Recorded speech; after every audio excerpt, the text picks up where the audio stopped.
जुलाना में कांग्रेस महासचिव प्रियंका गांधी ने कांग्रेस प्रत्याशी और पूर्व रेसलर विनेश फोगाट के समर्थन में रैली की। प्रियंका ने कहा है कि आप सब जानते हैं कि यहीं से भगवान श्री कृष्ण ने गीता का संदेश दिया। उन्होंने कहा कि जब जब अन्याय होगा तब मैं प्रकट होऊंगा और अन्याय के खिलाफ लड़ेंगे। जब हम विनेश की बात करते हैं तो ये एक संघर्ष नहीं था, सबका संघर्ष था। आज महात्मा गांधी जी का जन्मदिन है, हमें उनकी एक बात याद आती है कि सत्यमेव जयते। उन्हें ये बात गीता में मिली थी। पहलवानी के अखाड़े से सियासत के दंगल में उतरने वाली विनेश फोगाट क्या जुलाना के चुनावी मुकाबले में कड़ी चुनौती में फंस गई हैं? जुलाना में निश्चित रूप से चुनावी मुकाबला बहुत रोचक हो गया है, क्योंकि सीट पर जीत के लिए कांग्रेस के अलावा बीजेपी, आम आदमी पार्टी, इनेलो, बसपा और जेजेपी ने भी पूरा जोर लगाया हुआ है। ऐसे में जुलाना सीट के नतीजे पर देश भर के लोगों की नजर है। जब विनेश फोगाट 100 ग्राम वजन ज्यादा होने की वजह से ओलंपिक के फाइनल्स में नहीं खेल पाए तो उनके पक्ष में सहानुभूति की लहर देखने को मिली। इसके बाद शायद कांग्रेस नेतृत्व को ऐसा लगा कि विनेश फोगाट को चुनावी मैदान में उतारकर उसे सियासी बढ़त मिल सकती है, इसलिए पार्टी ने विनेश फोगाट को जींद जिले की जुलाना सीट से चुनाव लड़वाया। ये माना जा रहा था कि जुलाना सीट पर विनेश फोगाट की लोकप्रियता की वजह से कांग्रेस के लिए चुनावी मुकाबला आसान रहेगा, लेकिन चुनाव प्रचार को देखें तो ऐसा लगता है कि यहाँ जोरदार मुकाबला है। विनेश फोगाट के सामने जुलाना में कई सारी चुनौतियां हैं। क्या वो चुनौतियां हैं, सर आपको बताएं। पहली चुनौती कौन सी है? कांग्रेस की लगातार हार का चक्र तोड़ना। उनके लिए दूसरी चुनौती है इस बार प्रमुख उम्मीदवारों का जाट समाज से होना। यानी ये दो चुनौती है जिससे अभी विनेश को लड़ना है। आपको ये भी बताएं कि विनेश फोगाट के अलावा इनेलो बसपा के उम्मीदवार डॉक्टर सुरेंद्र लाठर, जेजेपी के उम्मीदवार मौजूदा विधायक अमरजीत ढांडा, आम आदमी पार्टी की उम्मीदवार कविता दलाल भी जाट समुदाय से हैं। ऐसे में यहां पर जाट वोटों का बंटवारा होने की आशंका से इनकार नहीं कर सकते। ये डर कांग्रेस और विनेश को सता रहा है। और साथ ही एक और चिंता जो कांग्रेस और विनेश के सामने है वो ये है कि इस सीट से टिकट मांग रहे जो नेता हैं वो नाराज नजर आ रहे हैं। जुलाना सीट से टिकट के लिए कांग्रेस में कई लोगों ने आवेदन किया, लेकिन पार्टी ने विनेश फोगाट को टिकट देकर के बाकी लोगों की उम्मीद पर पानी फेर दिया। लेकिन सबसे पहले आपको यहां बताते हैं कि किस किस से विनेश फोगाट का मुकाबला है और कौन है विनेश। विनेश फोगाट को कांग्रेस ने जुलाना सीट से टिकट दिया। पेरिस ओलंपिक के फाइनल्स में पहुंचकर के अचानक विनेश बाहर हुई थी। ओलंपिक से लौटी विनेश कांग्रेस में शामिल हुई। विनेश को विधानसभा का टिकट भी मिल गया।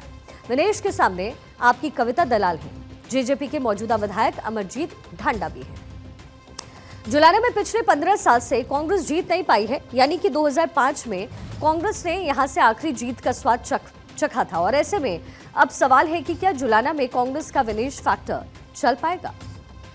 आखिरी बार 2005 में कांग्रेस की जीत हुई थी। 2005 में कांग्रेस के शेर सिंह विधायक बने। 2009 फिर 14 में आईएनएलडी को जीत मिली। 2019 में जेजेपी ने जुलाना में जीत दर्ज की। बीजेपी की रणनीति यहां पर गैर जाट वोट को इकट्ठा करने की है और इसलिए उसने ओबीसी समुदाय से जाने वाले कैप्टन योगेश बैरागी पर भी दांव लगाया। अच्छा, जातीय गणित क्या है वो भी आपके लिए समझना जरूरी है। जाट है 48%, दलित 22%, ओबीसी 17%, ब्राह्मण 5%, राजपूत 2%, बनिया 2% और अल्पसंख्यक है 4%। ये पूरा समीकरण है जो कि जातीय समीकरण है। आम आदमी पार्टी की उम्मीदवार कविता दलाल जुलाना हल्के की रहने वाली है और वो WWE में खेलने वाली पहली भारतीय महिला पेशेवर पहलवान है। वो लंबे वक्त से जुलाना में सक्रिय हैं और सोशल मीडिया पर काफी चर्चित भी रही। उन्हें लेडी खली भी कहते हैं। कविता दलाल के बारे में कुछ इन्फॉर्मेशन आपको दे दें। राजनीति के रिंग में उतरी कविता दलाल उर्फ लेडी खली जुलाना तहसील के मालवी गांव से आती हैं। कविता का जन्म इसी गांव में हुआ। जुलाना और जींद की बेटी के साथ बागपत की बहू हैं वो। कविता की शादी 2009 में हुई थी। कविता ने पिछले दिनों सूट सलवार में रेसलिंग करके खूब सुर्खियां बटोरी।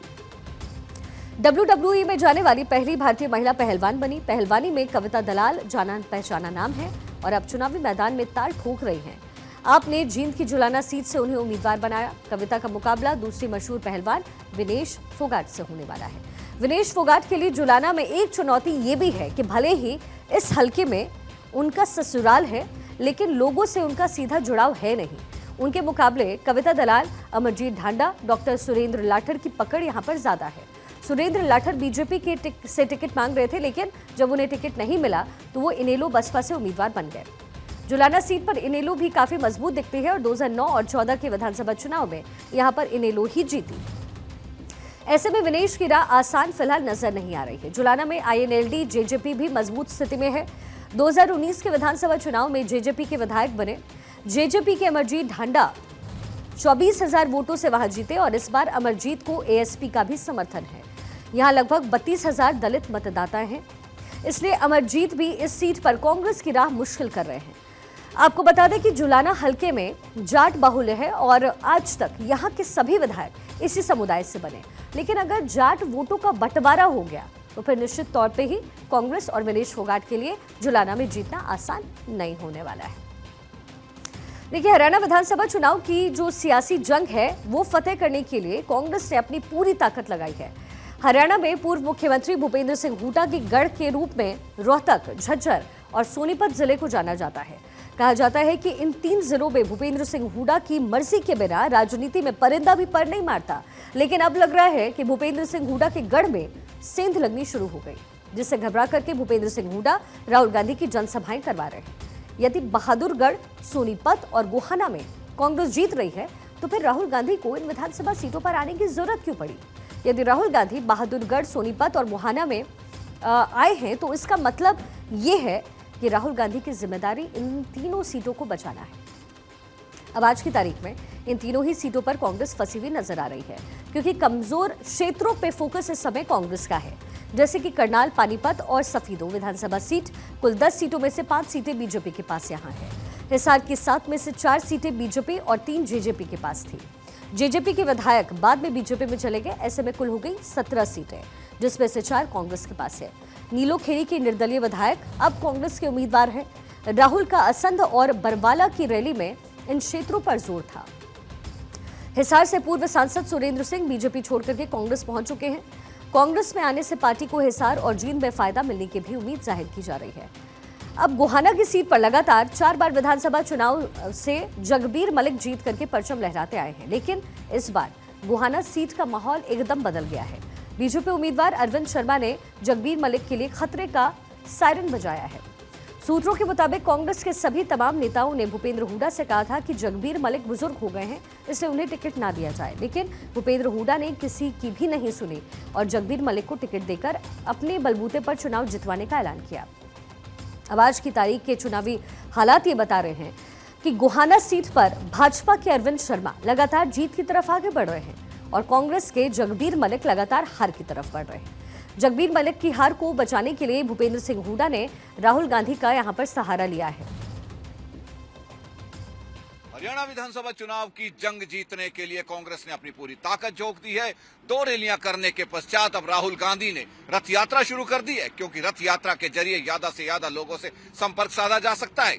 जीटी बेल्ट को बीजेपी का कड़ा गढ़ माना जाता है। इसी गढ़ में सेंध लगाने के लिए राहुल गांधी ने रथ यात्रा शुरू कर दी है। जिस जिस जगह कांग्रेस पार्टी कमजोर है, राहुल गांधी उस जगह विधानसभा सीट पर रथ यात्रा के जरिए जाकर कांग्रेस के पक्ष में माहौल बनाने का प्रयास कर रहे हैं। वीडियो जर्नलिस्ट दीपक कुमार के साथ डॉक्टर थानेश्वर शर्मा, चंडीगढ़। अब देखिए, इन सीटों के हालात बता रहे हैं कि भूपेंद्र सिंह हुड्डा अपने बलबूते पर और सांसद दीपेंद्र हुड्डा अपनी लोकप्रियता के मुद्दे पर अपने तीनों उम्मीदवारों को बचाने में नाकामयाब साबित होते नजर आ रहे हैं। इसलिए भूपेंद्र हुड्डा ने अपने गढ़ को बचाने के लिए राहुल गांधी का सहारा लिया।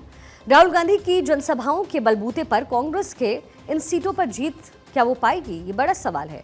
इस पर भी एक सवालिया निशान लगते फिलहाल नजर आ रहे हैं, क्योंकि इन तीनों सीटों पर राहुल गांधी की जनसभाएं करवा करके उसमें आसपास के क्षेत्र से भीड़ जुटाना वो तो आसान है, लेकिन तीनों सीटों के हालात बता रहे हैं कि निर्दलीय और बीजेपी के उम्मीदवार भूपेंद्र सिंह हुड्डा के उम्मीदवारों से आगे हैं। इसलिए कहा जा सकता है कि भूपेंद्र हुड्डा मजबूरी में राहुल गांधी को इन सीटों पर लेकर आए हैं। यदि राहुल गांधी को कांग्रेस की सीट में बढ़ोतरी करनी होती तो भूपेंद्र हुड्डा के गढ़ में जनसभाएं नहीं करते।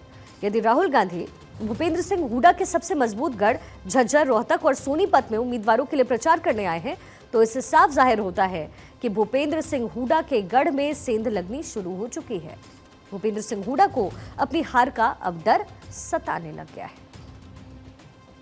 हरियाणा विधानसभा चुनाव से ठीक 3 दिन पहले डेरा सच्चा सौदा प्रमुख राम रहीम को पेरोल पर जेल से रिहाई मिली।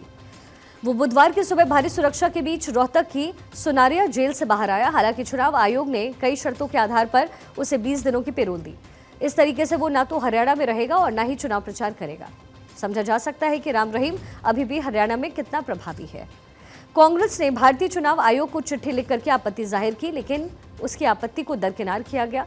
लेकिन सवाल है कि आखिर बाबा का जादू हरियाणा चुनाव में किस पार्टी के लिए रंग लाएगा। तो सबसे पहले बाबा के वर्चस्व के बारे में आपको बताते हैं। 9 जिलों की 30 सीटों पर बाबा का दखल है, ऐसा कहा जाता है। हरियाणा के 9 जिलों की तकरीबन 30 से अधिक सीटों पर दखल है। राज्य में 50 लाख से ज्यादा लोग उसके फॉलोअर्स हैं। डेरों का कम्युनिकेशन नेटवर्क बहुत व्यवस्थित होता है, ये पूरी तरीके से संगठित होता है। सोशल मीडिया के जमाने में व्हाट्सएप मैसेज से ही काम हो जाता है। विशेष करके डेरा सच्चा सौदा में पॉलिटिकल अफेयर्स कमेटी होती है। डेरे में ये जो कमेटी है वो तय करती है कि किसे समर्थन हमें देना है। प्रकाश झा की वेब सीरीज आश्रम में ये बहुत बढ़िया तरीके से दिखाया भी गया कि कैसे डेरों की पॉलिटिकल अफेयर कमेटी काम करती है। बाबा की कुछ खास चेले बाबा के सामने किसी भी राजनीतिक विषय से होने वाले लाभ या हानि को उनके सामने रखते हैं। बाबा हर पक्ष को समझाने के बाद फैसला लेता है।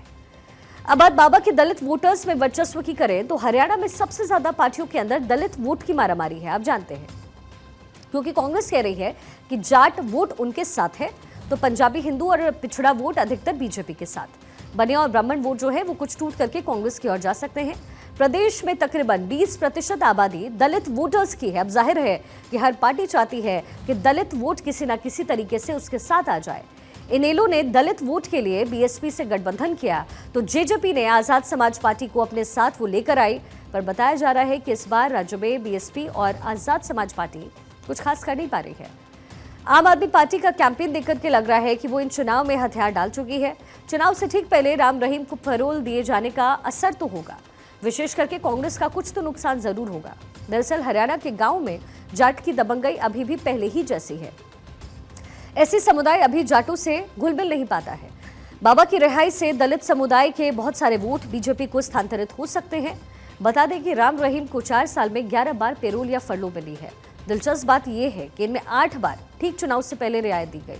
गुरमीत रोहतक जिले की सुनारिया जेल में बंद है और उसने 2 सितंबर को 21 दिन की फरोल काट करके जेल में सरेंडर किया था। कब अब तक पेरोल उसे मिल चुकी है या फिर फरलो मिली है वो भी बताते हैं आपको। 24 अक्टूबर 2020 को राम रहीम को 1 दिन की पेरोल मिली, अस्पताल में भर्ती और मां से मिलने वो गया। फिर 21 मई अगली तारीख है 2021 की, 12 घंटे की पेरोल दी गई। मां से मिलने के लिए दूसरी बार अस्पताल गया। 7 फरवरी 2022 21 दिन की फरलो मिली, परिवार से मिलने के लिए गया। 17 जून 2022 30 दिन की पेरोल मिली, उत्तर प्रदेश के बागपत आश्रम उसे भेजा गया। 14 अक्टूबर 2022 40 दिन के लिए पेरोल मिली, बागपत आश्रम में रहा और फिर म्यूजिक वीडियो वहां से जारी किया। 21 जनवरी 2023 40 दिन की पेरोल मिली, शाह सतनाम सिंह की जयंती में शामिल हुआ।